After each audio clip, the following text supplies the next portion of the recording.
یہ تو بات اب پتہ چلی ہے ہمیں یہ باتیں کہ اس طریقے سے ہوتا ہے. جب الٹرا ساؤنڈ مشین آئی ہے یہ تو ابھی کی باتیں ہیں. تو یہ اتنا عرصہ پہلے کون بتا رہا تھا نبی صلی اللہ علیہ وسلم کو یہ ساری کی ساری باتیں؟ تو یہ دیکھیں یہ معجزے ہیں، یہ ساری باتیں اللہ تعالیٰ کی طرف سے معجزے ہیں. اور پھر نبی صلی اللہ علیہ وسلم ایک سائنٹسٹ نہیں تھے، ہمیں یہ بات یاد رکھنی چاہیے. اچھا اس کے بعد تاکہ تم اپنی جوانی کو پہنچو، اور پھر تم میں سے کوئی پہلے ہی واپس بلا لیا جاتا ہے، جوانی تک بھی کوئی نہیں پہنچتا، اور کوئی بدترین عمر کی طرف پھیر دیا جاتا ہے تاکہ سب کچھ جاننے کے باوجود پھر نہ جانے.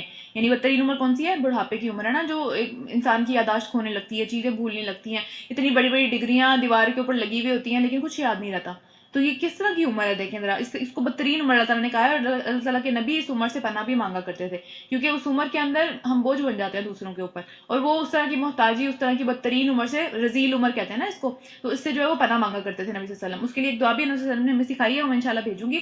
اور پھر تم دیکھتے ہو کہ زمین سوکھی پڑی ہوئی ہے نا، خشک ہے، بالکل بنجر زمین ہے، اور پھر جہاں ہم اس کے اوپر ہم آسمان سے پانی برسا دیتے ہیں اور اس سے وہ جو ہے وہ پھول جاتی ہے نا، خوش ہو جاتی ہے زمین، اور پھر پھول گئی اور اس نے ہر قسم کے خوش منظر نباتات اگلنے شروع کر دیے، یعنی پیارے لگتے ہیں دیکھنے میں، اور اس سے گرینری ہو جاتی ہے اس کے اوپر.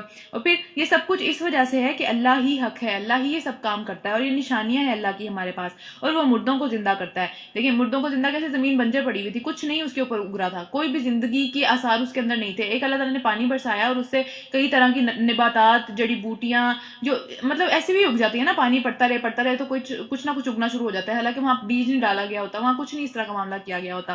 اور وہ ہر چیز پر قادر ہے. اور اس بات کی دلیل یہ ہے کہ قیامت کی گھڑی آ کر رہے گی، اس کی قدرت کی دلیل یہ ہے. اور پھر اس میں کسی شک کی کوئی گنجائش نہیں ہے. اور اللہ ضرور ان لوگوں کو اٹھائے گا جو کہ قبروں میں جا چکے ہیں.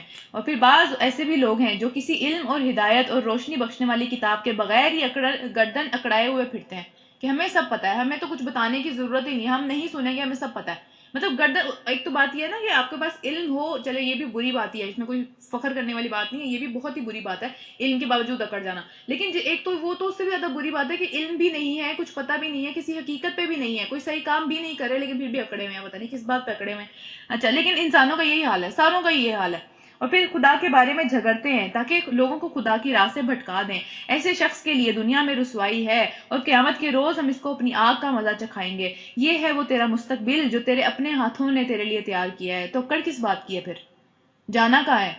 کس حالت کے اندر اور کس ذلت کے اندر جانا ہے؟ تو پھر اکڑ کس بات کی ہے دنیا کے اندر؟ اور پھر ورنہ اللہ اپنے بندوں پر ظلم کرنے والا نہیں تھا، تو اللہ کی طرف نہیں یہ بات ڈال سکتے کہ اللہ نے ظلم کر دیا، کیونکہ بندے خود وہ کام کرتے ہیں، ہم خود وہ اپنے ہاتھوں سے کام کرتے ہیں، اور پھر بعد میں جب اس کا نتیجہ آتا ہے تو پھر ہم اللہ کو قصوروار نہیں اس کو کہہ سکتے.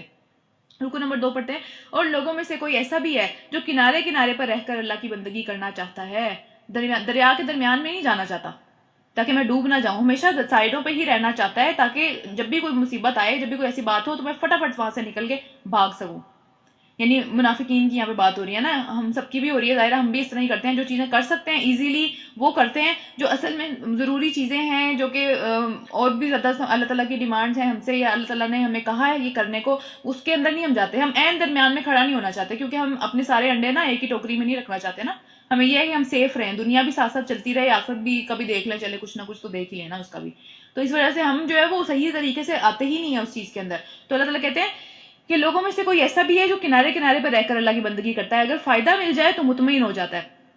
یعنی اسلام اگر کہیں پہ جو ہے وہ بہت اچھے طریقے سے اس کی بات ہو رہی ہے اور لوگ اسلام کو جو ہے اپریشیٹ کر رہے ہیں، نان مسلم میں سے بھی، تو فٹافٹ وہ دعویٰ کر دے گا اس چیز کا کہ میں بھی اسلام، میرا بھی تعلق اسلام سے ہے، میں بھی جو وہ ہاں واقعی ہمارے دین میں بھی ایسا. جیسے بہت ساری ہم چیزیں دیکھتے ہیں نا، جیسے بھی ہم نے پیچھے بھی پڑھا کہ جس طرح میں نے بتایا کہ نبی صلی اللہ علیہ وسلم سائنٹسٹ نہیں تھے، تو جب بھی کوئی اس طرح کی بات ہوتی ہے نا کہ کوئی نئی ڈسکوری ہو جاتی ہے، فٹافٹ اتنی پورا فیس بک جو ہے وہ پوسٹوں سے بھر جاتا ہے کہ بھائی ہمارے نبی نے تو 1400 سال پہلے یہ بات بتا دی تھی.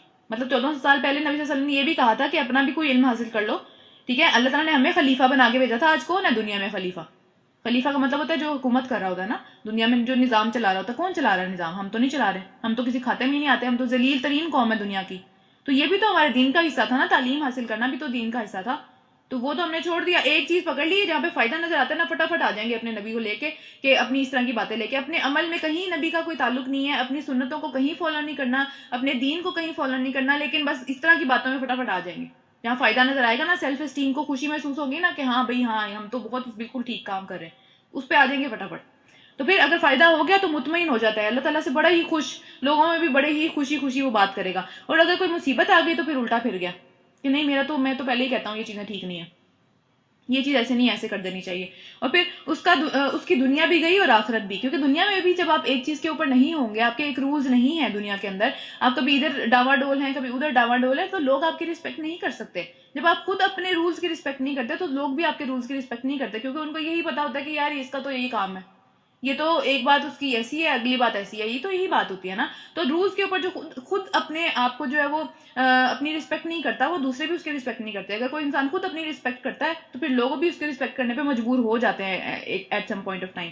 تو پھر اس کی دنیا بھی جاتی ہے اور آخرت تو ویسے ہی گئی اس طرح کے کام کرنے پہ. تو پھر یہ ہے کھلا خسارہ، یہ ہے بہت بڑی سمجھ لیں کہ تباہی کسی انسان کے اوپر، کہ وہ واقعی خسارے میں پھنس گیا، لاس ہو گیا شدید، دنیا بھی گئی آخرت بھی گئی. اور پھر وہ اللہ کو چھوڑ کر ان کو پکارتا ہے جو نہ اس سے فائدہ پہنچا سکتے ہیں نہ ہی کوئی نقصان پہنچا سکتے ہیں.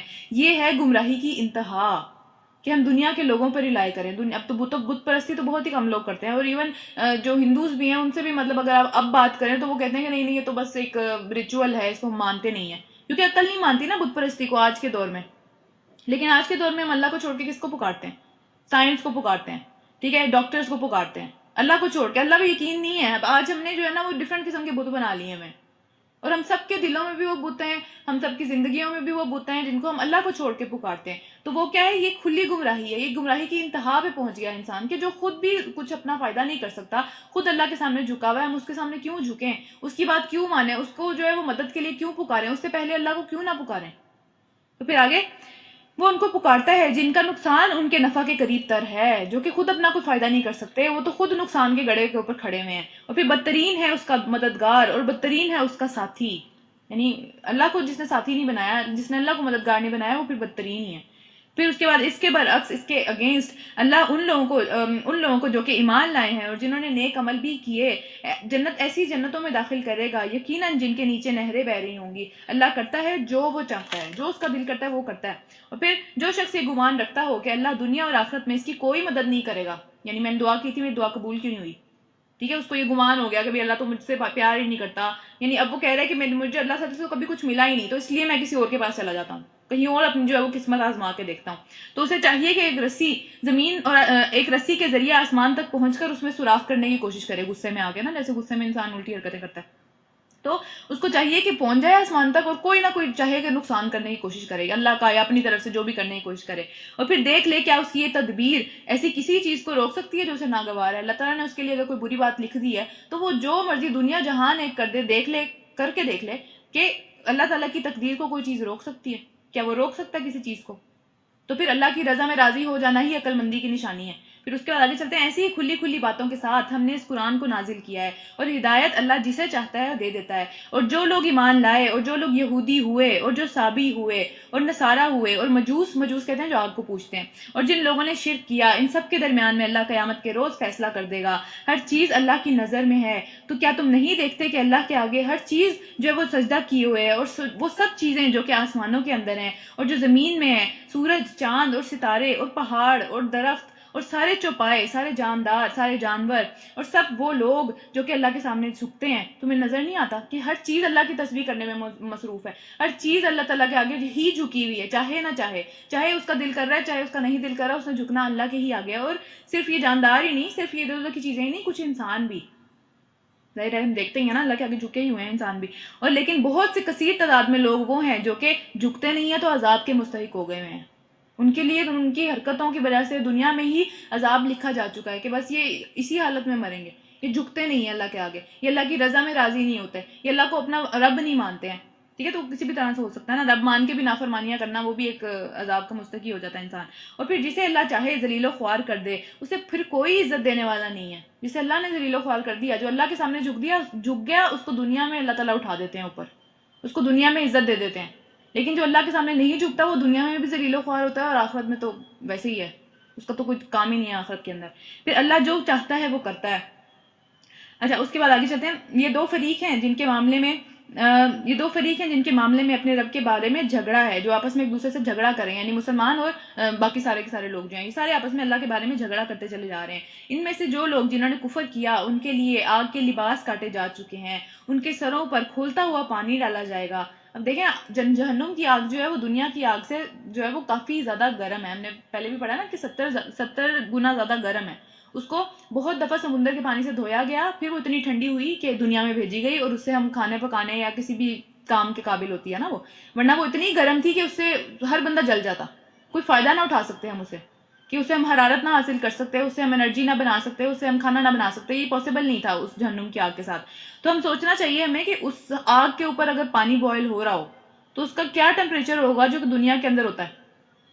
دنیا کے اندر بھی تو کھولتا ہوا پانی خدا نہ خواستہ کسی کے اوپر گر جائے ساری اسکن جل جاتی ہے نا، لیکن اگر جہنم کا پانی کھولتا ہوا کسی کے اوپر گرے وہ کیا حال کرے گا وہاں پہ. 70 گنا زیادہ گرم آ گیا وہ، اور 70 گنا زیادہ ہی اس کا اونچا بوائلنگ پوائنٹ ہوگا پانی کا وہاں پہ، ظاہری سی بات ہے. تو آج ہم جب پانی بوائل ہوتا ہوا دیکھتے ہیں، کیا ہم سوچ سکتے ہیں ہمارے سروں پہ کوئی یہ پانی ڈال دے؟ تو اس کو ملٹیپلائی کریں 70 ٹائمز کے ساتھ، اور پھر سوچیں کہ کیا وہ چیز بنے گی. ہم امیجن بھی نہیں کر سکتے نا کہ وہ کیا ہوگا، اور کس طرح ان کے سروں کے اوپر کھولتا ہوا پانی ڈالا جائے گا جس سے ان کی کھالیں ہی نہیں، کھالیں بھی گلیں گی، اور وہ اتنا گلیں گی کہ وہ پانی اس اندر جاتا چلا جائے گا اور اس کی تاثیر ٹھنڈی نہیں ہوگی، وہ پانی ٹھنڈا نہیں ہوگا، یہاں تک کہ پیٹ کے اندرونی حصوں تک کو گلا دے گا، یعنی آنتوں تک کو گلا دے گا، وہ اتنا گرم ہوگا وہ پانی. تو استغفر اللہ، اللہ تعالیٰ ہم سب کو اس طرح کے انجام سے بتائے. اللہ تعالیٰ ہمیں بار بار اس طرح کی چیزیں بتاتے چلے جاتے ہیں تاکہ ہم جہنم سے بچ جائیں. کسی طرح ہم جو ہے وہ اس جگہ پہ جانے سے بچ جائیں، وہ اس قابل نہیں ہے وہاں کوئی بھی جا سکے. کوئی بھی دنیا کا بہادر ترین پہلوان بھی وہاں پہ سروائیو نہیں کر سکتا، وہ اتنی بری جگہ ہے. تو اس لیے ہم کتنے فخر سے یہ بات کہتے ہیں نا کہ نہیں ہم تو دیکھ لیں گے، آخرت آئے گی تو دیکھ لیں گے، کوئی نہیں، میرا اور اللہ کا مسئلہ ہے یہ. تو اللہ نہ کرے مطلب کہ ہم دنیا میں اس طرح کے اختتام پہ پہنچے کہ ہمارا جو ہے وہ مسئلہ ہی خراب ہو جائے، اللہ نہ کرے. اچھا، یہاں پہ جو ہے وہ درمیان میں سجدہ ہے، جو یہاں پہ جو ساری باتیں اللہ تعالیٰ نے کہی کہ اللہ کے آگے ہی سر پہ سجدہ ہے نا، سر جھکے ہوئے ہیں نا وہ سارے کے سارے جو آسمانوں میں ہے، زمین میں ہے، اور سورج چاند اور ستارے، یہ سارے یہاں پہ سجدہ ہے. اور یہاں پہ اللہ تعالیٰ نے اسپیسیفکلی جو سورج چاند اور ستاروں کا ذکر کیا ہے کیونکہ لوگ آج بھی ان کی عبادت کرتے ہیں. یہ تو خود اللہ کے آگے جھکے ہوئے ہیں یہ ساری مخلوقات، تو لوگ آج بھی ان کی ہی عبادتوں میں پڑے ہوئے ہیں، ان کے ہی اس کے اندر پڑے ہوئے ہیں کہ بس یہ پتہ نہیں کیا چیز ہے. تو اللہ تعالیٰ نے اسپیسیفکلی یہاں پہ ان کا ذکر کیا.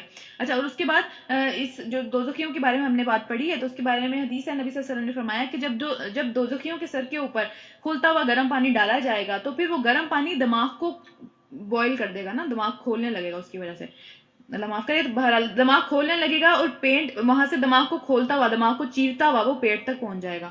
یعنی اتنی اس کی گرم تاثیر ہوگی، وہ ختم نہیں ہوگی اس کی تاثیر اوپر آسمان، اوپر دماغ تک ہی، وہ اندر جائے گا مزید، اور پھر وہ پیٹ کی آنتڑیوں تک کو کاٹ دے گا، اور پھر وہاں سے چلتا چلتا پاؤں کے نیچے سے باہر نکلے گا. وہ ہر چیز جو ہے وہ کھولتی ہوئی، ہر چیز کو جو ہے وہ جلاتا ہوا وہ نیچے تک باہر نکلے گا، اور پھر بھی گرم ہوگا وہ.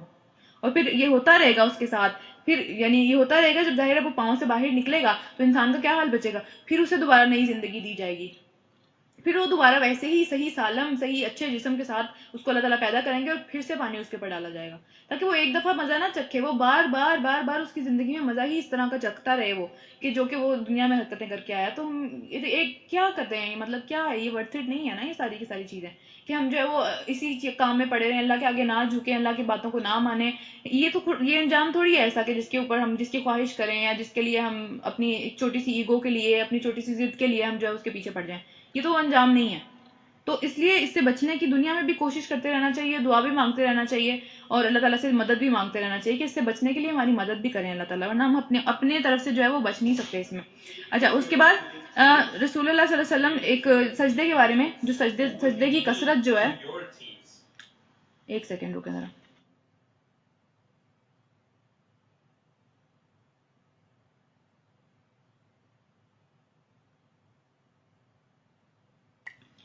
اچھا، سجدے کی جو کثرت ہے، اس کثرت کے اوپر جو ہے نا وہ مطلب اللہ تعالیٰ خوش ہوتے ہیں نا. بار بار ہم دیکھتے ہیں قرآن کے اندر سجدے آتے ہیں، اور ہماری زندگیوں میں بھی آج کل تو ہم ویسے بھی تھوڑے زیادہ سجدے کر رہے ہیں نا، جو لوگ تراویح پڑھتے ہیں یا جو لوگ زیادہ نفل وغیرہ پڑھ رہے ہیں، وہ سجدے تھوڑے زیادہ ہو جاتے ہیں نا ہماری زندگیوں میں. تو اس سجدے کا اللہ تعالیٰ نے یہاں پہ ذکر کیا کہ سارے کے سارے جو ہے وہ جھکے ہوئے ہیں اللہ تعالیٰ کے آگے، سجدہ کر رہے ہیں. اچھا، تو اس کے بارے میں نبی صلی اللہ علیہ وسلم کے ایک آزاد کردہ غلام تھے، صوبان رضی اللہ تعالیٰ ان کا نام تھا. تو پھر ان سے کسی نے پوچھا کہ ایک ایسا عمل مجھے بتائیں کہ جس سے اللہ تعالیٰ مجھے جنت میں داخل کر دینا. تو 2-3 دفعہ انہوں نے پوچھا، تو تیسری دفعہ انہوں نے جواب دیا کہ تم پر اللہ کی سجدوں کی، میں نے نبی صلی اللہ علیہ وسلم سے یہ بات پوچھی تھی نا، میں نے بھی سیم سوال نبی صلی اللہ علیہ وسلم سے کیا تھا، تو انہوں نے مجھے جواب دیا کہ تم پر اللہ کے لیے سجدوں کی کثرت لازم ہے، تمہارے ہر سجدے کے بدلے میں اللہ تعالیٰ تمہارا ایک درجہ بڑھا دیتے ہیں، ایک سجدے کے بدلے میں. تو سجدہ جو ہے اللہ سے قریب کرنے والی چیز ہے نا، بہت قریب کر دیتی ہے اللہ تعالیٰ کے. اچھا، اور اس کے بعد ایک اور روایت سے پتہ چلتا ہے کہ 2 لوگ جو تھے نا وہ مسلمان ہوئے، کافر تھے پہلے، وہ مسلمان ہوئے اور ان میں سے ایک شہید ہو گیا. تو پھر وہ تب مر گیا ظاہر ہے، اور اس کے 1 سال بعد ایک بندہ، جو دوسرا بندہ تھا، وہ طبعی موت مرا، وہ فزیکل موت مرا نا، اس کو کوئی اس طرح کا مسئلہ نہیں ہوا تھا، وہ شہادت کا اس نے درجہ حاصل نہیں کیا تھا، لیکن وہ طبعی موت مر گیا، اس کو کوئی بیماری ہوئی جس طرح بھی. تو حضرت طلحہ جو تھے رضی اللہ تعالیٰ عنہ، انہوں نے خواب میں دیکھا کہ جو بعد میں مرا نا طبعی موت، وہ پہلے جنت میں جا رہا ہے. حالانکہ شہید پہلے جنت میں نہیں جا رہا، بعد والا بندہ جو ہے وہ جنت میں جا رہا ہے. تو وہ بڑے پریشان ہوئے کہ ہم تو شہید کا بڑا درجہ سنتے ہیں، مطلب شہادت کا کیا درجہ ہے، تو دوسرا بندہ کیسے جا سکتا ہے جنت میں پہلے نا. تو انہوں نے نبی صلی اللہ علیہ وسلم کے پاس آ گئے، وہ نبی صلی اللہ علیہ وسلم سے انہوں نے پوچھا کہ کیا معاملہ ہے نا. تو پھر نبی صلی اللہ علیہ وسلم نے ان کو بتایا کہ تمہیں اس بات میں تعجب ہے کہ اس نے جو پورے سال میں سجدے کیے، پورے سال میں اس نے جو رمضان آیا اس نے روزے رکھے، اس نے جو لیلۃ القدر میں عبادتیں کی، تو اس کی وجہ سے اس سے آگے نکل گیا شہید سے. تو مطلب ہمیں ہر سال یہ موقع ملتا ہے، ہم پورے سال ہیں، ایک ایک دن کے اندر کتنے کتنے سجدے ہیں ہمارے، ٹھیک ہے، اور ہم اس کا احساس ہی نہیں کرتے. ہم کہتے ہیں کہ نہیں بعد میں کر لیں گے، جب بوڑھے ہو جائیں گے تب کر لیں گے، اس عمر کو پہنچ جائیں گے تب کر لیں گے، ابھی تو میرے بچے اتنے ہیں، ابھی تو میرا یہ کام رہتا ہے، ابھی تو میرا وہ کام رہتا ہے. یعنی ہم کنٹینیوسلی دور ہی کرتے رہتے ہیں، حالانکہ ہر دن کی بنیاد پہ جو ہے وہ ہم اللہ سے قریب ہو جاتے ہیں، ہر دن کی بنیاد پہ ہمارے درجات بلند ہو جاتے ہیں. شہیدوں سے آگے نکل سکتا بندہ سجدے کر کر کے، کیونکہ اس کی زندگی چھوٹی تھی نا، اس نے زندگی میں جتنے بھی سجدے کیے اور اینڈ میں وہ شہادت بھی مل گئی. لیکن 1 سال کی عبادت یا پورے سال کی بھی چلے نہ لیں، اس کے صرف سجدوں کو ہی دیکھ لیں، تو وہ اس نے اس کو آگے بڑھا دیا، اس لیلۃ القدر نے اس کو آگے بڑھا دیا.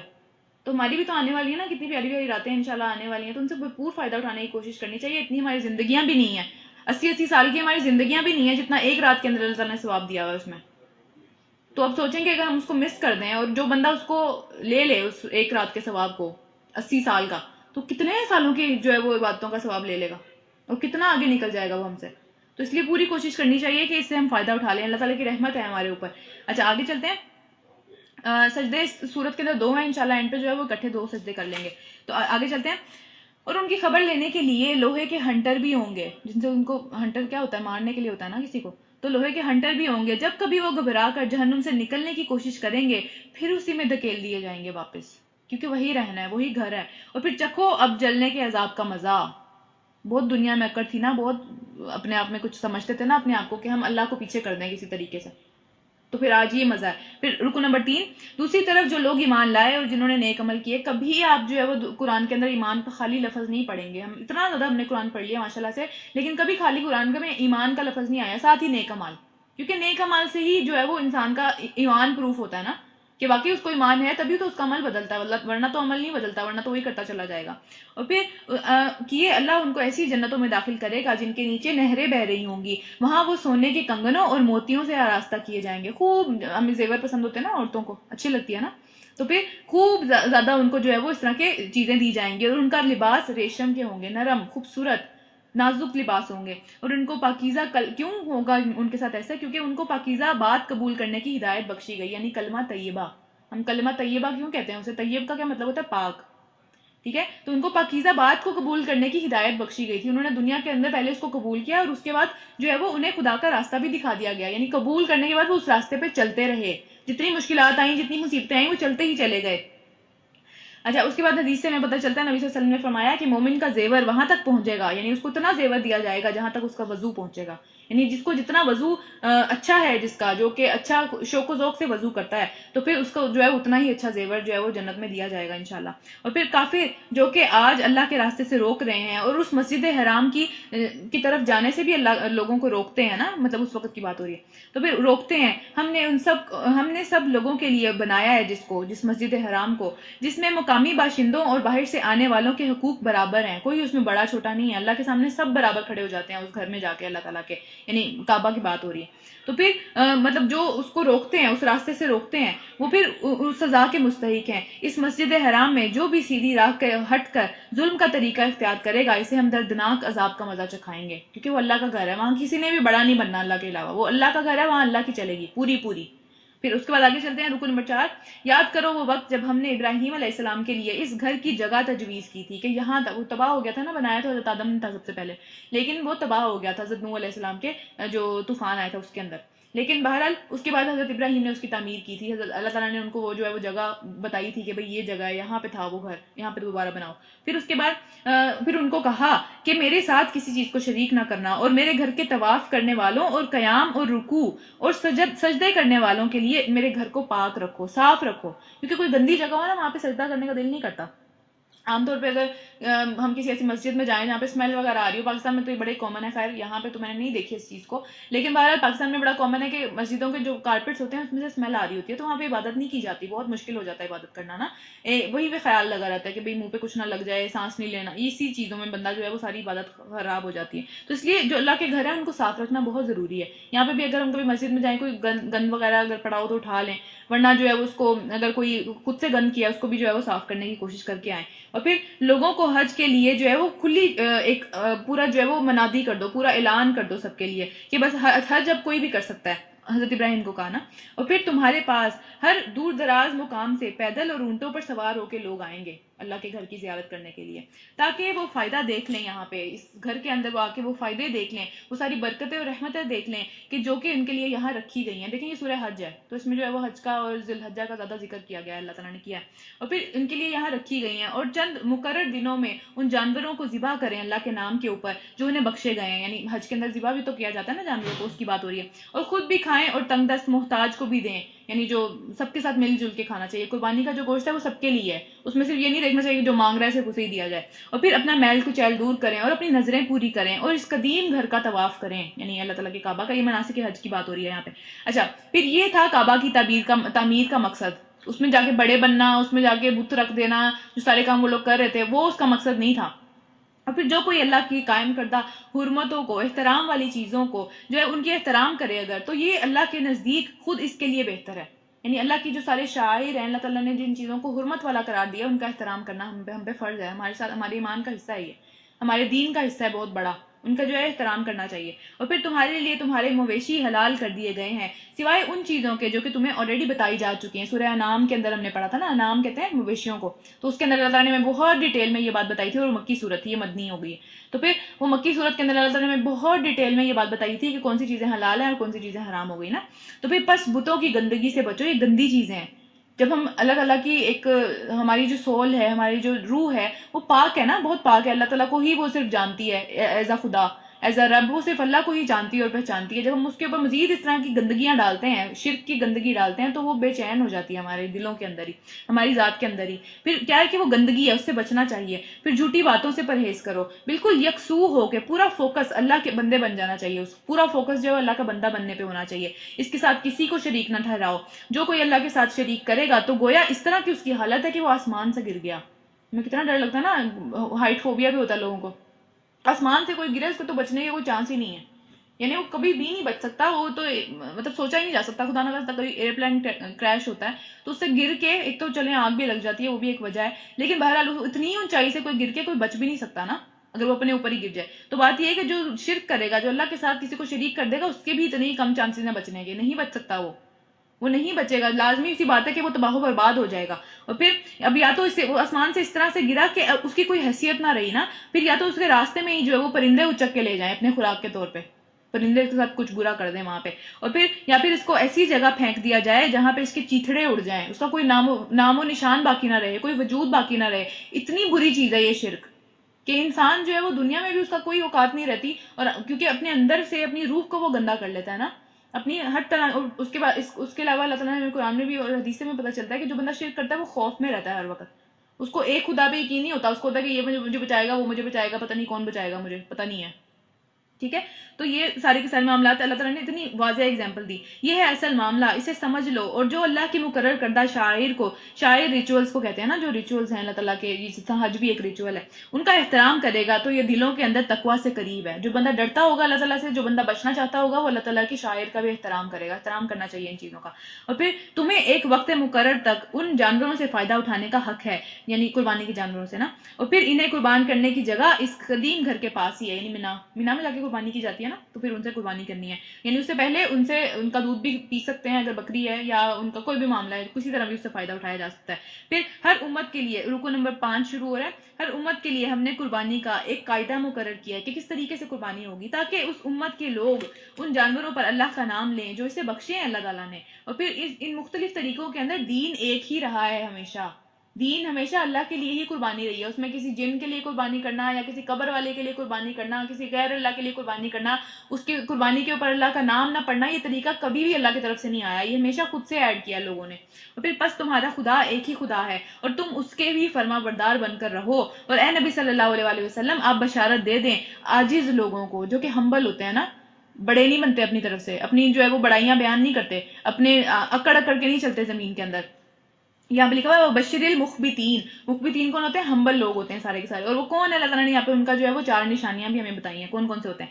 پھر جن کا حال یہ ہے کہ جب اللہ کا ذکر سنتے ہیں، اللہ کا ذکر ان کے دلوں کو سنایا جاتا ہے، ان کے کانوں میں پڑتا ہے تو ان کے دل کانپ اٹھتے ہیں اللہ کے خوف سے، اللہ کی بڑائی، اتنی زیادہ بڑائی وہ دیکھتے ہیں کہ اللہ تعالیٰ کی کتنی قدرت ہے، اس سے وہ کانپ اٹھتے ہیں، ان کی آنکھوں میں بھی آنسو آ جاتے ہیں۔ اور پھر وہ کرتے کیا ہے کہ جب مصیبت کوئی ان کے اوپر آ جاتی ہے، کیونکہ زندگی اتار چڑھاؤ کا نام ہے نا، کبھی اچھا وقت بھی آئے گا، کبھی برا بھی آئے گا، پھر جو مصیبت بھی ان کے اوپر آتی ہے اس پر صبر کرتے ہیں، اللہ سے ناراض نہیں ہو جاتے، اللہ سے شکوے شکایتوں کی جو ہے نا وہ ایک پوری لائن نہیں لگانا شروع کر دیتے کہ اللہ یہ میرے ساتھ ہی کیوں، اس کے ساتھ ایسا کیوں نہیں، اور یہ وہ، ٹھیک ہے۔ تو پھر اس پر صبر کرتے ہیں، اللہ کا شکر ادا کرتے ہیں، اور پھر نماز قائم کرتے ہیں، نماز سے مدد لیتے ہیں جب مشکل آ جاتی ہے، کیونکہ مدد تو صرف دو ہی چیزوں کے اندر ہے، وہ کون کون سی ہیں؟ ایک نماز اور ایک صبر، ڈٹ جانا اس چیز کے اوپر، اس سے جو ہے وہ بھاگنا نہیں۔ اور پھر جو کچھ رزق ہم نے ان کو دیا ہے اس میں سے خرچ کرتے ہیں، 4 نشانیاں ہوگی پوری۔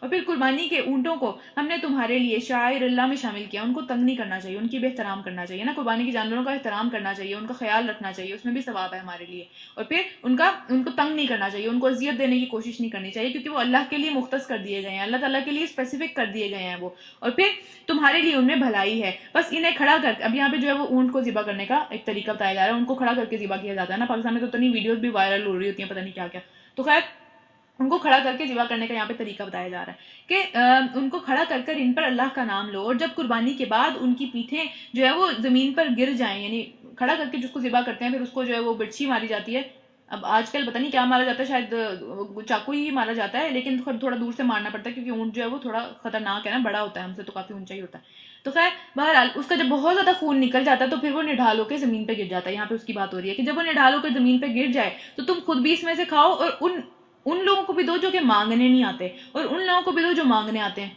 یعنی سب کے لیے اس میں حصہ ہے نا۔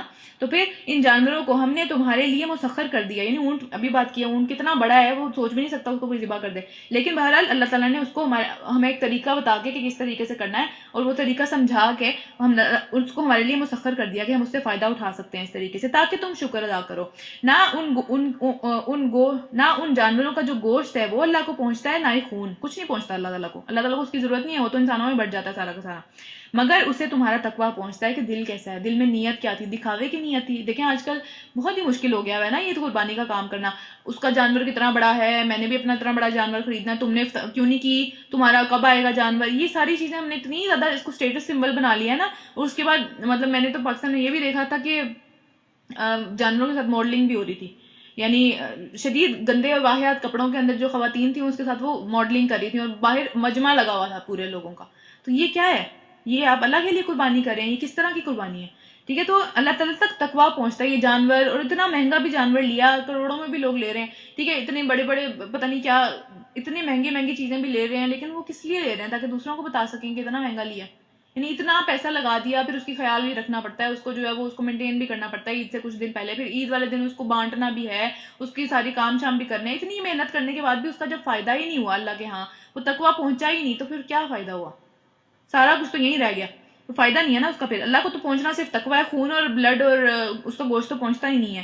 پھر اس نے تمہارے لیے ان کو سب کو اس طرح سے مسخر کر دیا تاکہ تم اس کی بخشی ہوئی ہدایت پر اس کے نام کی تکبیر پڑھو، اس کو بڑا بڑا مانو، یعنی جب ہم اس کو کاٹتے ہیں، ہم اس کو ذبح کرتے ہیں تو تکبیر پڑھی جاتی ہے نا، تو تکبیر کا کیا مطلب ہے کہ یہ جانور اللہ نے ہمارے لیے ہماری ایک قدرت میں دے دیا، اور اس میں لیکن بڑا اللہ ہی ہے، اس میں ہمارا کوئی کمال نہیں ہے، بڑا اللہ ہی ہے، اللہ کے نام پہ ہم اس کو کاٹ رہے ہیں، اللہ کے نام پہ ہی کھائیں گے، اللہ کے نیچے ہی دب کر، اللہ کے آگے ہی جھک کر رہیں گے اس کو کھانے کے باوجود بھی۔ اور پھر اے نبی صلی اللہ علیہ وسلم بشارت دے دیں نیکوکاروں کو، جو نیک لوگ ہیں ان کو آپ خوشخبری دے دیں، اور پھر یقیناً اللہ مدافعت کرتا ہے ان لوگوں کی طرف سے جو ایمان لائے ہیں، اللہ ان کو ڈیفینڈ کرتا ہے، اللہ ان کے لیے جو ہے وہ اس طرح کے لوگ کھڑے کرتا ہے جو ان کو ڈیفینڈ کرتے ہیں، اللہ اس طرح کی سچویشنز بنا دیتا ہے جو کہ ان لوگوں کو ڈیفینڈ کرتے ہیں جو کہ ایمان لے کے آئے، جو کہ ایمان کے لیے جنہوں نے مصیبتیں سہی، جو کہ ایمان کے اوپر قائم ہے اپنے، اللہ ان لوگوں کو ڈیفینڈ کرتا ہے دنیا کے اندر بھی۔ پھر یقیناً اللہ کسی کافر کو کافر نعمت کو پسند نہیں کرتا. ان لوگوں کی طرف اللہ تعالیٰ کا یہ ایٹیٹیوڈ نہیں ہے. اللہ تعالیٰ ان لوگوں کو ڈیفینڈ نہیں کرتے دنیا کے اندر، وہ خود ہی اپنے آپ کو ڈیفینڈ کرتے ہیں. لیکن جو اللہ کے اوپر بھرپور ایمان لے کے آتے ہیں اور ایمان پر قائم رہتے ہیں، اللہ ان کو ڈیفینڈ کرتا ہے. ہم بہت کامن یہ چیز دنیا میں دیکھتے ہیں. مجھے نہیں پتا آپ لوگوں نے دیکھی ہے یا نہیں، میں نے تو بہت زیادہ یہ چیزیں دیکھی ہیں دنیا میں، کہ جو بندہ اللہ کے قریب ہوتا ہے، جو بندہ اللہ سے جڑا ہوا ہوتا ہے، اللہ اس کو بولنے کی ضرورت نہیں پڑتی، اللہ اس کو خود ڈیفینڈ کرتا ہے ہر جگہ پہ. اس کو ڈیفینڈ کرنے والے لوگ آ جاتے ہیں دوسرے ادھر ادھر سے. تو ہم اللہ کے اگر قریب ہو جائیں گے نا، ہماری دنیا بہت اچھی ہو جائے گی، ہمیں ٹینشنیں نہیں رہیں گی اتنی زیادہ جتنی ہیں آج ہمیں. لیکن ہم اگر دنیا میں ہی مست ہو جائیں گے تو پھر اللہ نہیں کرے گا ہمارے لیے یہ سارے معاملات نہیں ہوں گے، پھر یہ ساری فیورز ہمارے لیے نہیں ہیں پھر. تو اس میں بہتری اسی چیز میں ہے کہ اللہ کے ساتھ جڑ جائیں. تو رکو نمبر 6، اجازت دے دی گئی ان لوگوں کو جن کے خلاف جنگ کی جا رہی تھی کیونکہ وہ مظلوم ہیں. اچھا، اب یہاں پہ یہ پہلا حکم آ رہا ہے جہاد فی سبیل اللہ کا، ٹھیک ہے. اس کے بعد جو حکم آئے تھے وہ سورہ بقرہ میں ہم پہلے پڑھ چکے ہیں کہ بھئی اب جو ہے تمہیں جنگ لڑنی پڑے گی، اور پھر سورہ غزوہ بدر کا جو ایک حکم آ گیا کہ بس اب لڑو. تو پہلی غزوہ بدر سے پہلے ہی یہ پہلا حکم تھا جہاں پہ جو ہے وہ ایک اجازت دے دی گئی تھی کہ اب تم بدلہ لے سکتے ہو، کیونکہ مکہ میں بدلہ لینے کی اجازت نہیں تھی اللہ تعالیٰ کی طرف سے.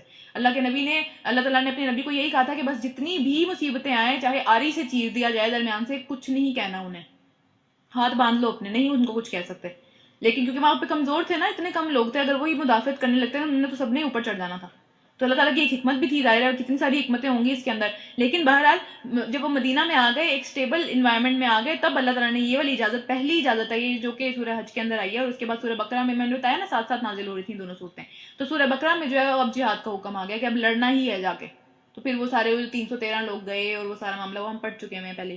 اچھا، اس کے بعد ان لوگوں کو جن کے خلاف جنگ کی جا رہی ہے کیونکہ وہ مظلوم ہے. مظلوم کو یہ بات بھی یاد رکھیں، میں بہت دفعہ پہلے بھی کر چکی ہوں، مظلوم کو بدلہ لینے کا حق ہے. اللہ تعالیٰ نے اجازت دی ہے، بدلہ لیا جا سکتا ہے، جس کے اوپر ظلم کیا جائے وہ بدلہ لے سکتا ہے، ٹھیک ہے. تو پھر اور اللہ یقیناً ان کی مدد پر قادر ہے، اور اللہ تعالیٰ ہمیشہ مظلوم کی مدد کرتے بھی ہیں. یہ بھی ہم حدیث بھی پڑھیں گے اس کے بارے میں نا. اچھا، اس کے بعد یہاں پہ یہ بات ختم ہو گئی، یہ بات ابھی آگے چل کے پھر سے آئے گی. اور پھر یہ وہ لوگ ہیں جو کہ اپنے گھروں سے ناحق نکال دیے گئے صرف اس قصور پر کیونکہ وہ کہتے تھے کہ ہمارا رب اللہ ہے، ہم بتوں کو شریک نہیں کریں گے. اس وجہ سے انہوں نے ان کو گھروں سے نکال دیا. اگر اللہ لوگوں کو ایک دوسرے کے ذریعے دفع نہ کرتا رہے تو یعنی اس طرح کی چیزیں نہ آتی رہیں کہ لوگ، ظاہر دنیا میں اللہ تعالیٰ کے آج کل جو عذاب ہیں جو ہم آج کل دیکھتے ہیں وہ لوگوں کو ہی لوگوں کے اوپر عذاب بنایا ہوا ہے نا اللہ تعالیٰ نے، کہ لوگ ہی اس طرح کی مصیبتیں کرتے ہیں، لوگ ہی جنگیں کرتے ہیں، لوگ ہی دوسروں کو مارتے ہیں. تو اللہ تعالیٰ کہہ رہے ہیں اگر لوگوں کے ذریعے اللہ ایک دوسرے کو دفع نہ کرتا رہے اس زمین کے اندر سے، کہ وہ رہتے رہیں، وہ اپنا وہی فساد کرتے رہیں، تو خانقاہیں، گرجا اور معبد اور مسجدیں، یعنی ساری وہ جگہیں، سارے مذہبوں کی وہ جگہیں جہاں پہ اللہ کا نام لیا جاتا ہے، ڈفرینٹ ناموں سے پکارا جاتا ہے لیکن ہے تو اللہ ہی نا، پیدا کرنے والا تو اللہ ہی ہے.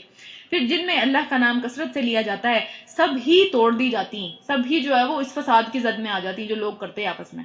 تو اس لیے اللہ کی یہ مصلحت ہے، اللہ کا یہ رحم بھی ہے کہ اللہ اس طرح کے فسادیوں کو، اس طرح کے ظالموں کو دنیا سے لے جاتا ہے لوگوں کے ذریعے.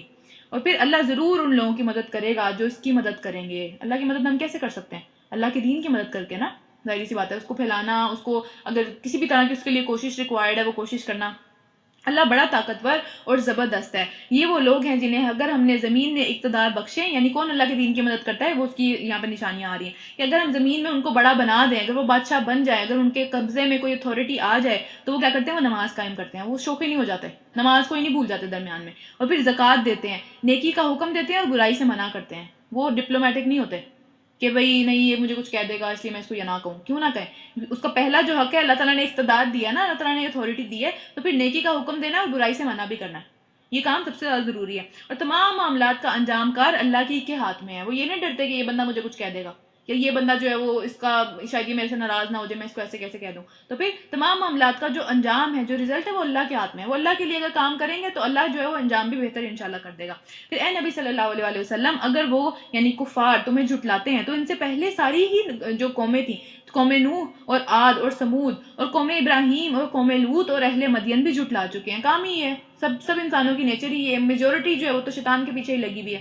اور پھر موسیٰ علیہ السلام بھی جھٹلائے جا چکے ہیں. ان سب کافروں نے کو پہلے میں نے مہلت دی، ہر ایک کو پہلے مہلت دی گئی ہے. آج ہمیں بھی مہلت ملی ہوئی ہے نا، ہماری مہلتیں ہی چل رہی ہیں، پکڑا تو نہیں ہے ابھی اللہ تعالیٰ نے. اور پھر اس کے بعد پکڑ لیا، مہلت کے بعد پکڑ لیا. اور پھر اب دیکھو کہ میری سزا کیسی رہی، کتنی خطا کار بستیاں ہیں جن کو ہم نے تباہ کر دیا، اور آج وہ اپنی چھتوں کے اوپر الٹی پڑی ہوئی ہیں، ان کا نام و نشان بھی نہیں ہے. کہاں ہیں وہ سارے کے سارے جو اتنے زمین میں بڑے بنے پھرتے تھے؟ کہاں ہے ان کی بادشاہی آج؟ فرعون کہاں ہے آج؟ کس قسم کی عبرت کا نشان بنا ہوا ہے وہ آج، جو کہ اپنے آپ کو خدا کہلواتا تھا؟ کہاں گیا وہ؟ چلا گیا نا اس دنیا سے، کوئی بھی نہیں رہا اس دنیا کے اندر، ہم نے بھی چلے جانا ہے ایک دن، تو جو ٹائم ملا ہوا ہے اس کا فائدہ اٹھا لیتے ہیں۔ پھر کتنے ہی کنویں بیکار پڑے ہوئے ہیں جس کے اوپر وہ غرور کرتے تھے نا کہ ہمارا تو واٹر کا سسٹم بہت اچھا ہے، پانی تو میں نکالتا ہوں زمین کے اندر سے، بلڈنگز تو میں نے بنوائی ہیں یہ ساری کی ساری، تو کہاں ہے خدا تمہارا؟ خدا کو لے کے آؤ۔ تو وہ سارے بیکار رہ گئے۔ اور پھر کتنے ہی محل جس کے اوپر جو ہے وہ پلستر کیا گیا تھا وہ سارے ویران پڑے ہوئے ہیں، کہاں ہے وہ لوگ کہاں ہیں جو ان کے اوپر غرور کیا کرتے تھے؟ تو وہ غرور، وہ سارا کا سارا بڑا بننا، وہ اپنے آپ کو کچھ سمجھنا، وہ اللہ کو پیچھے کر دینا، کسی کام نہ آیا۔ یہ چیزیں یہی رہ جانی ہیں، ہماری بھی یہ چیزیں یہی رہ جانی ہیں جن کے اوپر ہم غرور کرتے ہیں۔ ہم نے اکیلے ہی اللہ کے سامنے کھڑے ہونا ہے، وہ بھی اکیلے ہی کھڑے ہوئے ہیں آج۔ تو پھر کیا یہ لوگ زمین میں چلتے پھرتے نہیں ہیں؟ انہوں نے دیکھا نہیں ہے کیا انجام ہوا؟ یعنی چلے ہم تو چلتے پھرتے اتنا نہیں ہے، ہم ایسی جگہوں پہ جا کے نہیں دیکھتے، لیکن ہم قرآن تو پڑھ رہے ہیں نا، ہمیں اس بات کا تو یقین ہے یہ چیزیں دنیا میں ہیں۔ پھر اس کے بعد کیا یہ چلتے پھرتے نہیں ہے کہ ان کے دل جو ہے وہ سمجھنے والے ہی نہیں ہیں، یا ان کے کان ہی نہیں سنتے؟ کیا بات ہے؟ پھر حقیقت یہ ہے، یہ والی آیت بڑی مشہور ہے، ہم اکثر سنتے ہیں کہ حقیقت یہ ہے کہ آنکھیں اندھی نہیں ہوتی بلکہ دل اندھے ہو جاتے ہیں جو کہ سینوں میں ہیں۔ دل اندھے ہو جاتے ہیں، آنکھوں سے تو سب دکھ رہا ہوتا ہے، دل پہچانتا ہی نہیں ہے بات کیا ہے۔ اور پھر یہ لوگ عذاب کے لیے جلدی مچا رہے ہیں۔ اللہ ہرگز اپنے وعدے کی خلاف ورزی نہیں کرے گا۔ اللہ کو جتنا مرضی بھی غصہ آیا اور لوگ جتنی مرضی جلدیاں مچا رہے ہوں، اللہ تعالیٰ اپنے وعدے کی خلاف ورزی نہیں کرتا۔ اللہ نے جو چیز جس طرح طے کر دی ہے وہ ویسے ہی ہوتی ہے، اس کا وہی وقت مقرر ہے۔ اور پھر مگر تیرے رب کے ہاں ایک دن تمہارے شمار، ایک دن کا تمہارے مطلب اللہ کے ہاں جو ایک دن ہے اس کا شمار ہمارے 1000 برس کے برابر ہوتا ہے۔ ہمارے 1000 برس گزرتے ہیں، اللہ کے ہاں ایک دن ہوتا ہے۔ تو اس لیے اس ٹائم کے آنے میں ابھی پتہ نہیں کتنا ٹائم ہے، ہمیں نہیں پتا۔ پھر کتنی ہی بستیاں ہیں جو ظالم تھیں، ہم نے ان کو پہلے مہلت دی پھر پکڑ لیا، اور سب کو واپس تو میرے ہی پاس آنا ہے۔ یعنی کتنا کیا جلدی ہے واپس آنے کی، آرام سے جو مہلت دی ہوئی ہے اس کو کام میں لے آنا چاہیے، اس میں جو ہے وہ عمل کر لینا چاہیے، اس میں جو ہے وہ محنت کر لینی چاہیے، تاکہ اللہ کے ہاں ایک عزت دار جو ہے وہ جگہ ہم پا سکیں۔ خدا نخواستہ اتنی بے عزتی اور وہ پانی والا معاملہ اور سر کے اوپر کھولتا ہوا پانی، خدا نخواستہ کتنی بری باتیں ہیں، وہ کون چاہے گا اس میں جانا۔ پھر رکو نمبر 7، اے نبی صلی اللہ علیہ وسلم کہہ دو کہ لوگوں میں تو تمہارے لیے صرف صاف صاف خبردار کر دینے والا ہوں، اس سے زیادہ میری کوئی کام نہیں ہے۔ میرا کام ہے میں یہ بتا دوں کہ یہ چیز ٹھیک نہیں ہے، یہ چیز ٹھیک ہے، بس اس کے علاوہ میرا کوئی کام نہیں ہے۔ لوگوں کو پکڑ پکڑ کے کوئی بھی دین کی طرف نہیں لے کے آ سکتا۔ پھر جو ایمان لائیں اور نیک عمل کریں گے ان کے لیے مغفرت ہے اور عزت کی روزی ہے، اور جو ہماری آیات کو نیچا دکھانے کی کوشش کریں گے وہ دوزخ کے ساتھی ہیں۔ آپس میں دنیا میں بھی وہ ایک دوسرے کا ساتھ دیتے ہیں نا اس کام کے اندر، نئی نئی دلیلیں، نئی نئی باتیں، نئی نئی ایک دوسرے کے اوپر تبصرے، نئی نئی سمجھ لیں دلاسے کہ کوئی بات نہیں، یہ چیز کرنی چاہیے، اب اس طریقے سے اس کو نقصان پہنچانا چاہیے۔ تو وہ دنیا کے بھی یار ہیں اور آخرت کے بھی یار ہیں اور دوزخ کے یار ہیں، اللہ معاف کرے۔ اور پھر اے نبی صلی اللہ علیہ وسلم تم سے پہلے ہم نے نہ کوئی ایسا رسول بھیجا ہے نہ کوئی نبی کہ جب اس نے کوئی تمنا کی تو شیطان نے اس کی جو تمنا تھی اس کے اندر وہ دخل اندازی کی شیطان نے۔ یعنی اب نبی کی تمنا کیا ہو سکتی ہے، نبی کی خواہش کیا ہو سکتی ہے؟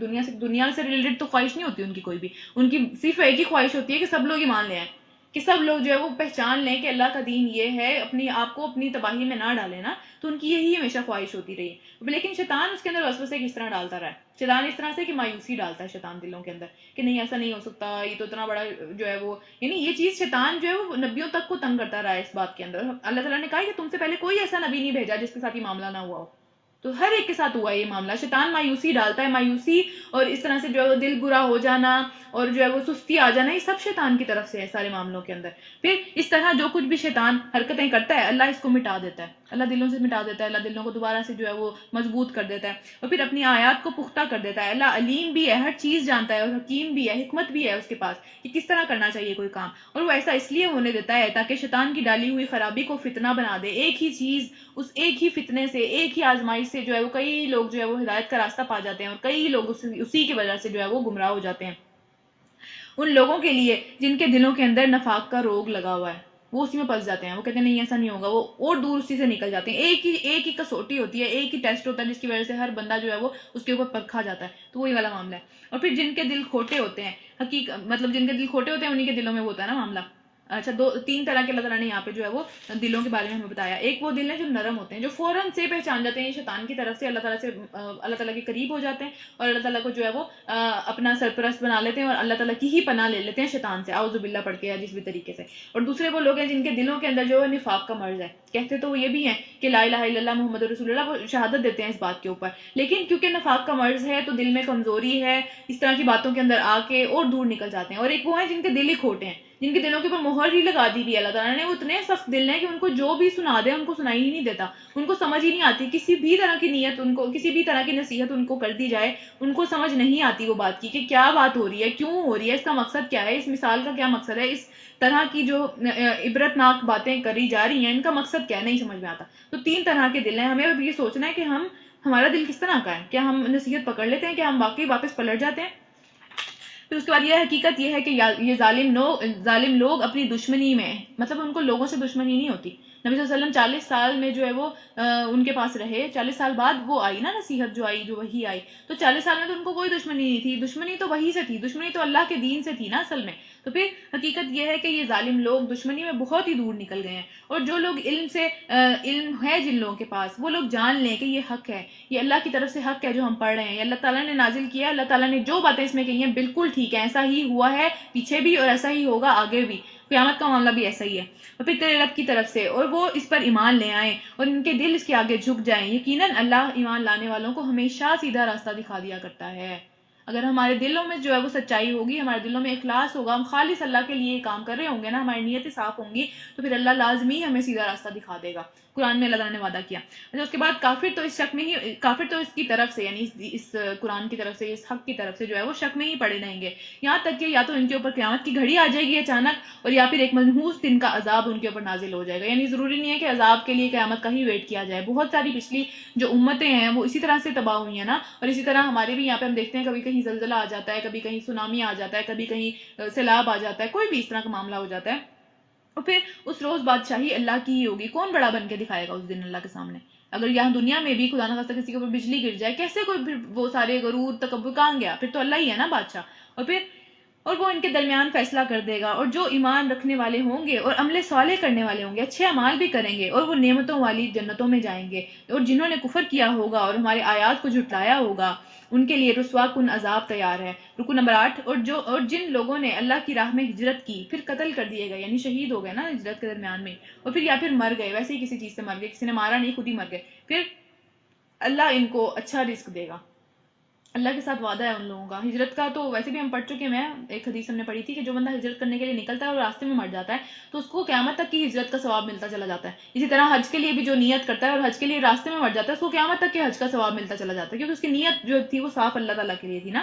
پھر اس کو اللہ تعالیٰ اچھا رزق دیں گے، اور یقیناً اللہ ہی بہترین رازق ہے، اور وہ انہیں ایسی جگہ سے پہنچائے گا جہاں وہ ہمیشہ خوش ہو جائیں گے، ہمیشہ کے لیے خوش ہو جائیں گے، ان کو اللہ کا رضوان مل جائے گا، اللہ تعالیٰ ان سے خوش ہوگا، وہ اللہ سے خوش ہوں گے، کچھ نہیں چاہیں گے اس کے علاوہ۔ جو نعمتیں ہیں وہ تو چھوٹی موٹی چیزیں ہیں نا، کہ جنت کی جو نعمتیں ہیں، سب سے بڑی جو جنت کی نعمت ہے وہ یہ ہے کہ اللہ کا رضوان مل جائے، اللہ تعالیٰ ہم سے خوش ہو جائے، کچھ نہیں کرنا، اللہ خوش ہے مجھ سے۔ کتنی بڑی بات ہے نا یہ، ہم سوچ بھی نہیں سکتے کہ اللہ اب کبھی میرے سے ناراض نہیں ہوگا، اللہ تعالیٰ میرے سے بہت خوش ہے، میری صرف اس زندگی کی محنت کی وجہ سے۔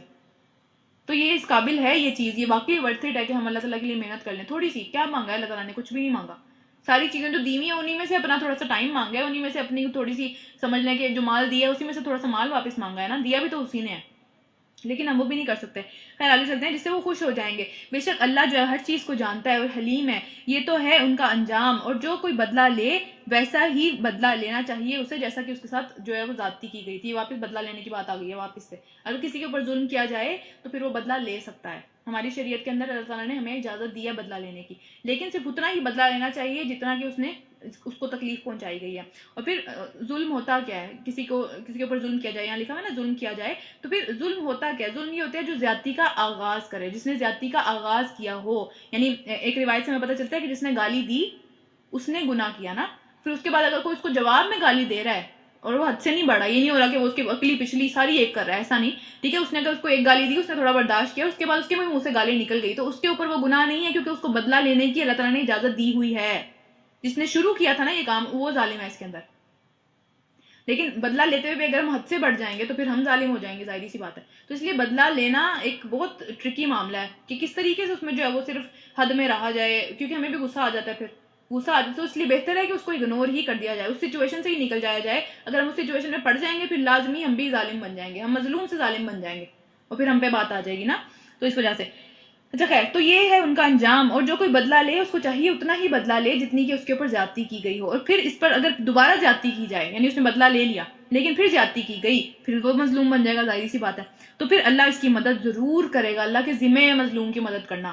اور پھر اللہ معاف کرنے والا اور درگزر کرنے والا بھی ہے. پھر اللہ تعالیٰ سے جو ہے حدیث میں پتہ چلتا ہے کہ نبی صلی اللہ علیہ وسلم نے فرمایا کہ مظلوم کی بد دعا سے ہمیں بچنا چاہیے. جو اس پہ ہم ظلم کریں نا، اس کی بد دعا سے ہمیں بچنا چاہیے، کیونکہ اس کی دعا آسمانوں کے اوپر، بادلوں کے اوپر اٹھائی جاتی ہے.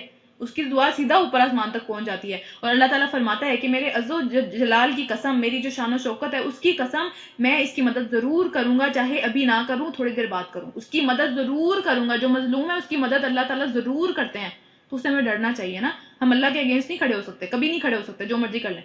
تو اس لیے پہلی بات تو یہ کہ ظلم کو سٹارٹ نہیں کرنا چاہیے. اور اگر کوئی بدلہ لے سکتا ہے وہ بدلہ لے سکتا ہے. اگر دل کو ٹھنڈا کرنے کے لیے وہ بدلہ لے تو لیا جا سکتا ہے، لیکن اس میں بھی بہت حد سے آگے نہیں بڑھ جانا کہ بھئی اس کو تو میں آج ایسا اس کا منہ بند کراؤں کہ یہ تو یاد ہی رکھے. یہ اس لیے کہ دن اور رات کو دن سے نکالنے والا اللہ ہی ہے. اور وہ سمیع اور بصیر ہے، وہ دیکھتا اور سنتا ہے. اور یہ اس لیے کہ اللہ ہی حق ہے اور باقی سب کے سب باطل ہیں. سب کے سب جو خدا بنے ہوئے ہیں وہ باطل ہیں، جنہیں اللہ کو چھوڑ کر یہ لوگ پکارتے ہیں. اور اللہ ہی بہت اونچا اور بزرگ ہے. کیا تم لوگ نہیں دیکھتے ہو کہ اللہ آسمان سے پانی برساتا ہے اور اس کے بدولت زمین سرسبز ہو جاتی ہے؟ حقیقت یہ ہے کہ وہ بڑا ہی لطیف اور خبیر ہے، اسے ہر چیز کا علم ہے. اسی کا ہے جو کچھ آسمانوں میں ہے اور جو کچھ زمین میں ہے. بے شک وہ، یعنی دیکھیں یہاں پہ بار بار جو ہے وہ اللہ تعالیٰ کی نشانیاں آتی جا رہی ہیں نا. غنی اور حمید ہے، سب کچھ اس کو کوئی فرق نہیں پڑتا، بے پرواہ ہے وہ ہر چیز سے. اور پھر کیا تم دیکھتے نہیں ہو کہ اس نے تمہارے ساتھ اس نے وہ سب کچھ تمہارے لیے مسخر کر رکھا ہے جو تمہارے زمین میں ہے. یعنی سب چیزوں کو جو ہے فائدہ اٹھانے کی چیزیں بنا دیا نا. ہر چیز کو انسان یوز کر رہا ہے آج. ہر چیز کو جو ہے وہ اپنے فائدے کے لیے کسی نہ کسی اس کی شکل چینج کر کے، اس کی پراپرٹیز چینج کر کے، اس کو کیمیکل ریئیکشن کروا کے کہیں نہ کہیں اس کو یوز کر رہا ہے. اور اسی نے ایک کشتی کو قاعدے کا پابند بنایا. کس طرح کشتی چلتی ہے دنیا میں؟ سب سے پہلے کشتی کس نے بنانی سکھائی تھی؟ اللہ نے سکھائی تھی نا اپنے نبی کو، نوح علیہ السلام کو. اس کے بعد اس میں اس کا جو قاعدہ تھا کہ کس طرح وہ پانی کے اوپر کھڑی رہتی ہے. اتنی بھاری ٹنوں کی وہ جو ہے وہ کشتی ہوتی ہے، لیکن ایک سوئی کو ہم پانی میں ڈالتے ہیں اور وہ نیچے چلی جاتی ہے. وہ کشتی اتنی بھاری نہیں جاتی. کس طرح نہیں رہتی، وہ کس طریقے سے وہ اس پہ اوپر کھڑی رہتی ہے. تو اللہ نے اس کو جو ہے وہ قاعدے کا پابند بنایا ہے اور وہ اس کے حکم سے سمندر میں چلتی ہے. اور پھر وہی آسمانوں کو اس طرح سے تھامے ہوئے ہے کہ اس کے حکم کے بغیر زمین پر گر نہیں سکتا. آسمان میں کوئی لینٹر نہیں ہے، آسمان میں کوئی ستون نہیں ہے. اللہ تعالیٰ نے اس کو تھاما ہوا ہے نا آسمان کو، وہ چاہے تو ان پہ گر بھی سکتا ہے. تو اس لیے آسمان کے نیچے رہتے ہوئے، اسی کی چھت کے نیچے رہتے ہوئے، اسی کی ہم خلاف ورزیاں کرتے ہیں، اسی کی ہم نافرمانیاں کرتے ہیں، تو ہم ڈر بھی نہیں لگتا ہمیں کہ وہ اوپر نہ گر جا کے.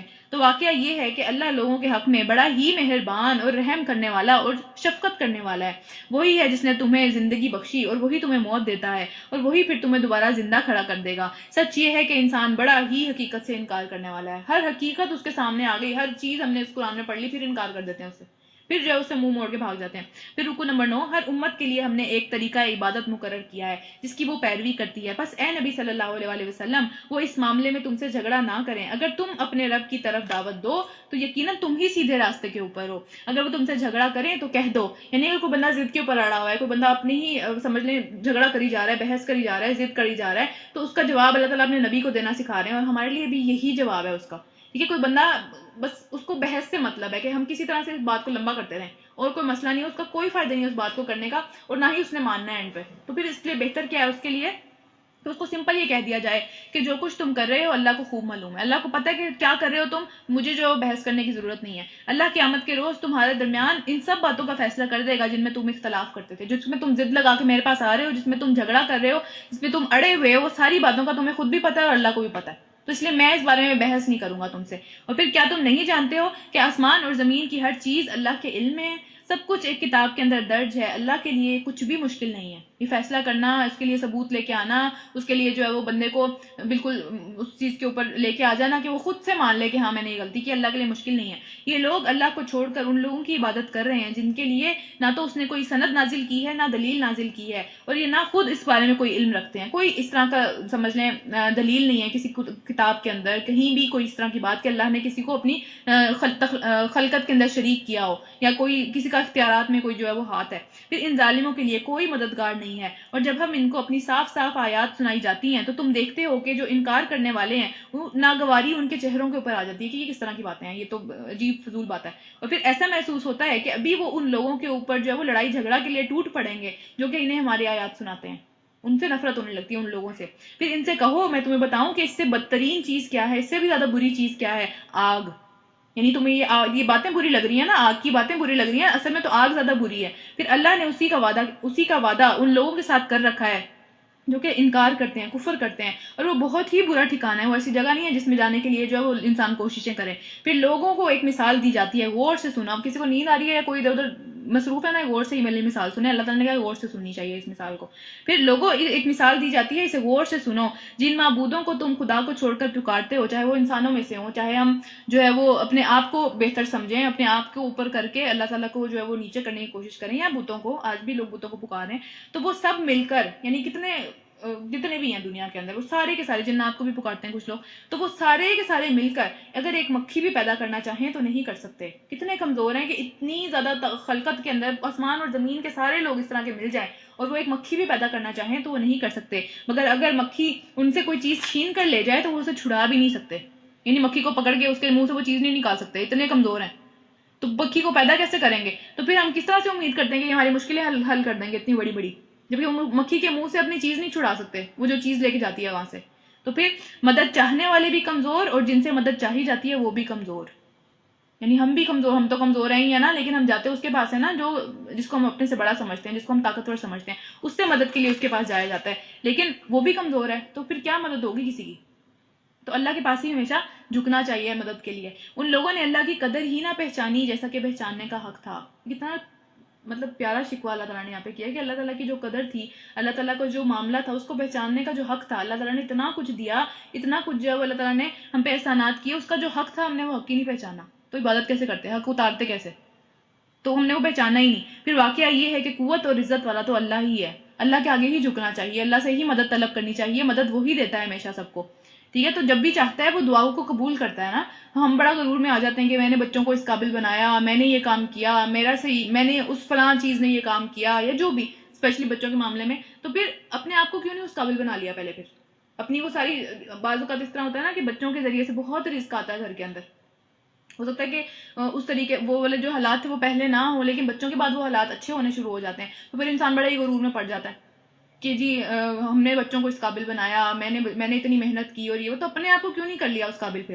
تو اللہ کا احسان ہے نا، یہ تو اللہ کا احسان نہیں ہم مانتے. ہم یا تو اپنے آپ کو اوپر کر لیتے ہیں، یا پھر ہم کہتے ہیں کہ میں نے اتنی محنت کی، یا پھر اس فلاں بندے نے اتنی محنت کی، یا اس ڈاکٹر کا یہ کمال ہے. ٹھیک ہے، ان کے بھی کمال ہوں گے، لیکن اس سے پہلے اللہ کے آگے جھکنا چاہیے. اللہ نہ چاہتا وہ چیز کوئی نہیں کر سکتا تھا اس دنیا کے اندر. تو اللہ کا حق ہم نے پہچانا ہی نہیں جیسے اس کا حق پہچاننے کا حق تھا. پھر حقیقت یہ ہے کہ اللہ اپنے فرمان کو، یعنی اپنے سارے کے سارے حکم جو اس کے ہوتے ہیں، جو پورے اس نے کروانے ہوتے ہیں، ملائکہ میں سے یعنی فرشتوں میں سے بھی جو ہے وہ پیغمبری کرنے والے منتخب کر لیتا ہے. یعنی حضرت جبرائیل جو تھے وہ وہی لے کے آتے تھے نا، تو وہ پیغمبری کرتے تھے. اور انسانوں میں سے بھی اس طرح کے جو اللہ تعالیٰ نے پیغمبر اٹھائے، جو نبی اٹھائے، وہ بھی اللہ تعالیٰ نے منتخب کیے ہوئے تھے اپنے کاموں کے لیے. اور پھر وہ سمیع بھی ہے، وہ دیکھتا بھی ہے، سنتا بھی ہے، اور بصیر بھی ہے. اور جو کچھ لوگوں کے سامنے ہے وہ اسے بھی جانتا ہے، اور جو کچھ ان سے اوجھل ہے، ہمارے ارد گرد فرشتے ہماری حفاظت کر رہے ہیں، ہمیں نظر نہیں آتے، لیکن اس کو تو پتہ ہے کہ فرشتے حفاظت کر رہے ہیں. ہمارے آگے پیچھے دائیں بائیں 4 فرشتے ہوتے ہیں جو ہماری حفاظت کر رہے ہوتے ہیں. ہمیں تو کبھی نظر نہیں آتے، وہ ہمارے ارد گرد جنات ہوتے ہیں، ہمیں کبھی نظر نہیں آتے، لیکن اللہ کو پتہ ہے ان کا، اور وہ اس سے بھی واقف ہے. اور سارے معاملات اسی کی طرف رجوع ہوتے ہیں، ہر معاملہ اس کو وہ ہر معاملے کو دیکھتا ہے. ہمارے پاس 10-15 کام آ جائے نا، ہماری تو برا حال ہو جاتا ہے، کوئی حال ہی نہیں رہتا، نہ اپنی ہوش رہتی ہے، نہ اپنے گھر کی ہوش رہتی ہے. لیکن اللہ ہر چیز کو دیکھتا چلا جا رہا ہے اور اتنی خوبصورتی سے انجام بھی دیتا چلا جا رہا ہے. عبداللہ بن مسعود فرماتے ہیں کہ بے شک جب اللہ نے بندوں کے دلوں پر نظر فرمائی تو قلب محمد صلی اللہ علیہ وسلم، یعنی ان کے دل کو جو ہے اللہ تعالیٰ نے سب سے بہترین پایا. ان کا دل بہت خوبصورت تھا، تو اللہ تعالیٰ نے ان کو اپنے کام کے لیے منتخب کر لیا. اور پھر اس کے بعد جب دوبارہ نظر فرمائی تو پھر ان میں جو ہے وہ جو نبی صلی اللہ علیہ وسلم کے صحابہ تھے، ان کو جو ہے وہ ان کے دلوں کو بہت بہترین پایا نا. تو ان کو اپنے نبی کی، اپنے پیغمبر کی سمجھ لیں اس کے ساتھ جو ہے وہ کام کرنے کے لیے ان کے ساتھیوں کے طور پر، ان کے وزیروں کے طور پر منتخب کر لیا. تو ہم اگر چاہتے ہیں اللہ کے قریب ہونا تو اپنے دل کو صاف کرنے کی ضرورت ہے. تو اللہ تعالیٰ ہم سے بھی کوئی نہ کوئی کام کرا لے گا انشاءاللہ تعالیٰ. اس کے بعد آگے چلتے ہیں. اے لوگوں جو ایمان لائے ہو، رکوع اور سجدہ کرو. یہ دوسرا سجدہ آ رہا ہے یہاں پہ نا، اسی صورت کے اندر 2 سجدے ہیں. پھر رکوع اور سجدہ کرو، اپنے رب کی بندگی کرو اور نیک کام کرو. اسی سے توقع کی جا سکتی ہے کہ تم کو کامیابی نصیب ہوگی، دنیا کی بھی اور آخرت کی بھی. دنیا میں بھی کامیابی صرف تبھی مل سکتی ہے جب جو ہے وہ ایک لانگ ٹرم کامیابی تبھی مل سکتی ہے جب ہم اللہ کے آگے جھکے ہوئے ہوں گے. کیونکہ اللہ پھر انسان کو، جو اللہ کے آگے جھکا ہوا انسان ہوتا ہے، اللہ تعالیٰ اس کو دنیا میں اوپر کر دیتا ہے، وہ اونچا ہو جاتا ہے. اور پھر اللہ جو ہے اللہ کی راہ میں جہاد کرو جیسے کہ جہاد کرنے کا حق ہے، یعنی اوپر سے نہیں، جہاد جو جد و جہد کو کہتے ہیں، لڑائی کو قتال کہتے ہیں، پہلے بھی بہت دفعہ بتا چکی ہوں، جو جنگ کرنا ہوتا ہے اس کو قتال کہا جاتا ہے، جہاد جد و جہد ہے، وہ ہم قلم سے بھی کر سکتے ہیں، وہ ہم زبان سے بھی کر سکتے ہیں، وہ ہم کسی بھی طریقے سے کر سکتے ہیں، علم حاصل کر کے، علم کو پھیلا کے، اللہ کی راہ میں جو ہے وہ مال لگا کے، کسی بھی طریقے سے جہاد ہو سکتا ہے، جد و جہد کسی بھی طرح ہو سکتی ہے، ہم اپنی اولاد کو ہی سکھا رہے ہیں، وہ بھی جد و جہد کا حصہ ہے، وہ بھی جہاد کا حصہ ہے، ٹھیک ہے؟ تو اللہ تعالیٰ کی راہ میں جہاد کرو، جیسے کہ جہاد کرنے کا حق ہے، اوپر اوپر سے نہیں، اچھی نیت سے، اللہ تعالیٰ کے لیے ہی وہ کام کیا جائے، چاہے رزلٹ نکل رہا ہو چاہے نہ نکل رہا ہو، کیونکہ رزلٹ اللہ تعالیٰ کے اختیار میں ہے نا، ہمارے اختیار میں تو صرف جد و جہد ہی ہے۔ تو اس نے تمہیں اپنے کام کے لیے چن لیا، ہم سب کو چن لیا نا، ہم بیٹھ کے پڑھ رہے ہیں یہاں پہ، یہ چھوٹی موٹی بات تو نہیں ہے، ہر بندہ تو نہیں پڑھا، ہر بندہ تو اللہ تعالیٰ کے دین کا کام نہیں کر رہا، ہر بندہ دین نہیں سیکھ رہا، تو پھر اللہ نے اگر اپنے کام کے لیے چن لیا اور دین میں تم پر کوئی تنگی نہیں رکھی، کوئی مشکل نہیں ڈال دی، کتنی آسانی سے ہمیں ساری بات سمجھ میں آ جاتی ہے، کتنی آسانی سے ہم اب دیکھیں، اب تو اور بھی زیادہ آسانی ہے، اتنی ٹرانسلیشن موجود ہیں، ہر زبان میں جو ہے وہ ہم سمجھ سکتے ہیں، پہلے عربی تھی صرف، دیکھیں اب کتنا آسانی اللہ تعالیٰ نے کر دی، تو قائم ہو جاؤ، اس کا پھر حق کیا بنتا ہے اللہ تعالیٰ کا، کہ شکر کرنے کا حق کیا ہے، کہ پھر پورے طریقے سے قائم ہو جائیں اپنے باپ ابراہیم علیہ السلام کی ملت پہ، کیونکہ وہی ملت ہے نا، ملت تو وہی والی ہے، وہی دین تو وہی ہے، تو اس کے دین کے اوپر پورے طریقے سے قائم ہو جائیں۔ اللہ نے پہلے بھی تمہارا نام مسلم ہی رکھا تھا، مسلم کا کیا مطلب ہوتا ہے، کہ اللہ کے آگے جھکا ہوا، سرنڈرڈ، جس نے پوری طرح سے سرنڈر کر دیا، اس کی اپنی کوئی حیثیت نہیں ہے، اس نے سرنڈر کر دیا ہوا پورے طریقے سے، وہ رحم و کرم پہ اللہ کے آ گیا، تو اللہ نے پہلے بھی تمہارا نام مسلم ہی رکھا تھا، یعنی حضرت ابراہیم کو بھی اللہ تعالیٰ نے مسلم ہی کہا تھا، اس کے پہلے بھی جتنے بھی ملتیں تھیں سب مسلم تھے، سب سرنڈر کیے ہوئے تھے، تو پھر پہلے بھی تمہارا نام مسلم رکھا تھا، اور اس قرآن میں بھی تمہارا نام یہی ہے، یہ سارے فرقوں والے نام کہ جی میں تو حنفی، میرا تو فرقہ ہے، میں تو وہابی ہوں، یا یہ وہ، ہمیں جب ہم قرآن پڑھتے ہیں ہمارا نام مسلم ہے، ہمیں کسی ایک فرقے سے جو ہے وہ جڑنے کی ضرورت نہیں ہے، اللہ تعالیٰ نے ہمارا یہ نام رکھا ہے، یہی ہمارا نام ہے، اور یہی ہمارا کام بھی ہے، جھک جانا بس، یہ نہیں ہے کہ میں اس بندے کی جو شخصیت پرستی میں اتنا آگے چلی جاؤں کہ بس مجھے اس نے جو کہہ دیا وہ پتھر پہ لکیر ہو گیا، ایسا نہیں ہونا چاہیے بالکل بھی، اور اس قرآن میں بھی تمہارا یہی نام ہے تاکہ رسول تم پر گواہ ہو اور تم لوگوں پر گواہ ہو، یہ والی بات بڑی ایک جو ہے وہ ہے کہ رسول ہم پہ کیسے گواہ ہوں گے، رسول نبی صلی اللہ علیہ وسلم ہم پہ گواہ ہوں گے نا، کہ بھئی میں نے پیغام پہنچا دیا تھا، اب ان کی ذمہ داری تھی، اور پھر اس کے بعد تم لوگوں پر گواہ ہو کہ ہم نے آگے والی، اب ہمارے ارد گرد سارے لوگ ہیں، یہاں پہ تو نبی صلی اللہ علیہ وسلم نہیں ہے، یہاں پہ کون گواہ ہے، کس نے گواہی دینی ہے، یہاں پہ علم والوں نے گواہی دینی ہے نا، کہ اللہ تعالیٰ اس کو میں نے پیغام پہنچا دیا تھا، آگے اس کا مسئلہ تھا، میرا مسئلہ نہیں تھا، میرا کام پیغام پہنچانے کا تھا، آگے اس سے پوچھیں، تو ہم لوگوں پہ گواہ ہیں، ہمارا کام جو ہے وہ نبیوں والا اللہ تعالیٰ نے ہمیں کام دیا ہوا ہے، ہماری امت کی اتنی اہمیت اس مطلب کوئی اس طرح سے نہیں ہے کہ کوئی ذمہ داری نہیں ہمارے اوپر ڈالی گئی، اتنی بڑی ذمہ داری ہمارے اوپر ڈالی گئی ہے، نبیوں والا کام ڈالا گیا جس کا ہمیں پتہ ہی نہیں ہے، اور بس ہم ایسے کہتے رہتے ہیں ہم تو شفا ہوئے، ہماری تو شفاعت ہو جائے گی، نبی صلی اللہ علیہ وسلم ہمیں بچا لیں گے، تو ہم کام ہی نہیں کریں گے، کون بچائے گا ہمیں؟ تو پھر آگے چلتے ہیں، بس نماز قائم کرو، زکوٰۃ دو، اور اللہ سے وابستہ ہو جاؤ، اللہ سے جڑے رہو، اور ہے وہ، اور وہی ہے تمہارا مولا، مولا کون ہوتا ہے؟ بہت اچھا مددگار، بہت اچھا دوست، وہی ہے تمہارا مولا، وہی سب سے اچھا مولا ہے، اور بہت سب سے اچھا مددگار بھی وہی ہے، اسی کے آگے جھکنا چاہیے، اسی سے مدد مانگنی چاہیے۔ چلیے اس کو یہاں پہ ختم کرتے ہیں، 2 سجدے ہیں وہ کر لیجیے گا۔